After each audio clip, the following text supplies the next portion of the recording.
Welcome to new TV Telugu. ఇప్పుడు AP top 10 చూద్దాం. హిందూపురం డివిజన్లో దసరా నవరాత్రులను పురస్కరించుకుని నూతన విగ్రహాల ఏర్పాటుకు ఎలాంటి అనుమతులు ఇవ్వలేదని డీఎస్పీ మహేష్ తెలిపారు. గతంలో ఎప్పుడూ కూడా విగ్రహాలు ఏర్పాటు చేయలేదని ఇప్పుడు కొత్తగా పెడుతున్నట్లు సమాచారం వచ్చిందన్నారు. పబ్లిక్ స్థలాల్లో ఏర్పాటు చేయాలంటే తప్పనిసరిగా పోలీసుల అనుమతి తీసుకోవాలన్నారు. ప్రజల శాంతి భద్రతల కోసం అందరూ సహకరించాలని కోరారు. కాణిపాకం శ్రీ వరసిద్ధి వినాయక స్వామివారి ఆలయ పరిసరాల్లో వన మహోత్సవం కార్యక్రమం నిర్వహించారు. ఈ కార్యక్రమానికి ముఖ్య అతిథిగా ఎమ్మెల్యే మురళీమోహన్ హాజరయ్యారు. ఆలయ పరిసరాల్లో చెట్లు నాటారు. ఈ కార్యక్రమంలో EE Venkataramana, EO Guruprasad, AEO SV Krishnareddy, దేవస్థానం మాజీ చైర్మన్ మణినాయుడు పాల్గొన్నారు. రూట్ సెట్ సంస్థలో అక్టోబర్ 4 నుండి 30 రోజుల పాటు మహిళలకు టైలరింగ్ లో ఉచిత శిక్షణ ఇస్తున్నట్లు సంస్థ డైరెక్టర్ పి శ్రీనివాసరెడ్డి ఒక ప్రకటనలో తెలిపారు. ఈ శిక్షణకు గ్రామీణ ప్రాంతాలకు చెందిన నిరుద్యోగ మహిళలు అర్హులని, 18 నుండి 45 సంవత్సరాల వయసు కలిగిన ఉమ్మడి ప్రకాశం జిల్లాలో రేషన్ కార్డు, ఆధార్ కార్డు కలిగిన వారు అర్హులన్నారు. ఆసక్తి కలిగిన వారు 9492583484 మొబైల్ నెంబర్ను సంప్రదించాలని తెలిపారు.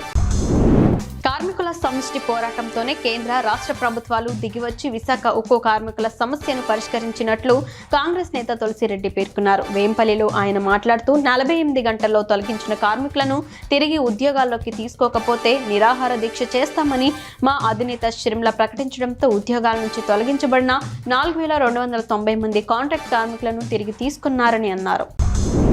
విశాఖ స్టీల్ ప్లాంట్ రక్షణ కోసం జరుగుతున్న ఆందోళనలో రాష్ట్ర ప్రజానీకం, కార్మికులు, ఉద్యోగులందరూ విశాఖ ఉక్కు ప్రైవేటీకరణను వ్యతిరేకించి ఉద్యమంలో పాల్గొనాలని ఏపీ రైతు సంఘం జిల్లా అధ్యక్షులు టి రమేష్ కుమార్ గురువారం పిలుపునిచ్చారు. నంద్యాల పట్టణంలోని తహసీల్దార్ కార్యాలయం ముందు ఏపీ రైతు సంఘం, కౌలు రైతు సంఘం, వ్యవసాయ కార్మిక సంఘాల ఆధ్వర్యంలో నిరసన కార్యక్రమం నిర్వహించారు. విజయనగరం జిల్లా పోలీస్ శాఖ ప్రత్యేకంగా రూపొందించిన వెబ్సైట్ ను జిల్లా ఎస్పీ వకుల్ జిందాల్ జిల్లా పోలీస్ కార్యాలయంలో ప్రారంభించారు. ఎస్పీ మాట్లాడుతూ సాంకేతికతను వినియోగించుకుని జిల్లా పోలీసులను ప్రజలకు మరింతగా చేరువ చేసేందుకు వెబ్సైట్ ను రూపొందించామన్నారు.